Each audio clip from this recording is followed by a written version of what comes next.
کارمەندên ڕێکخراوە MIG یا سەر دەستگای مین و تەقەمەنیاوە کوژبەر ji کاردورخستنە wan li ber dergehê îdara parêzgeha Duhok xirve bûne û daxwaz dikin vegerîna serkarî ve.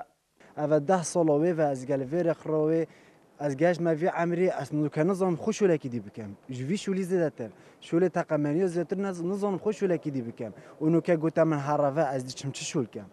Kes peknî nebikim, min sinetek bi xwe negirt. Ev serê çend sala ez pê vekirîm ku gotiye min were vî şûlî bike û ez firêkirîme dewre û ez fêl kirîm û nûke bişte min hosab sanayî herave here jî gelek ev zehmet. Bêjneme dê bu wekin kitaba kitab ji heta hêdî hêdiya kitabê û kes dîv çûnê bû nekedin rast e yek gotinê dike em bezkiryarê nake.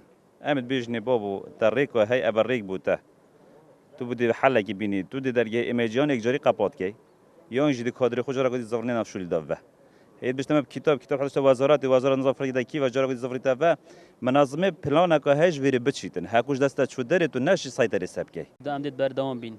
إلا حكمتهم يا خوجهية دهوك بيت سرخد وخاصة دكتور علي تتر شد جواشنك الفي منظمة بيتن أجر حكمت جواشني الفي منظمة نكت كس نشد في منظمة شيء أبي بحكمتي هادي وقت حكمت إجازة دوية حكمت بروني نوال جرت يا مرجت و كوبارة كانت وكنا بنم تهرو تسلي جلفي منظمة نأخفتيه حتى في جاري جي قلتي أم مقصرين مهميت تشتي وبدرستي نجاش يما يعني أفخل كفر جربة ببنا ما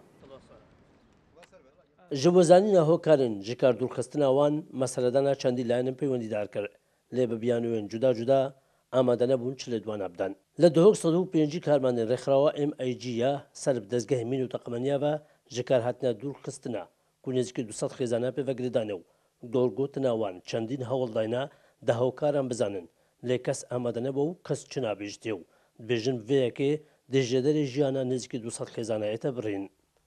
Şêrwaxê Kursad News. Duhok.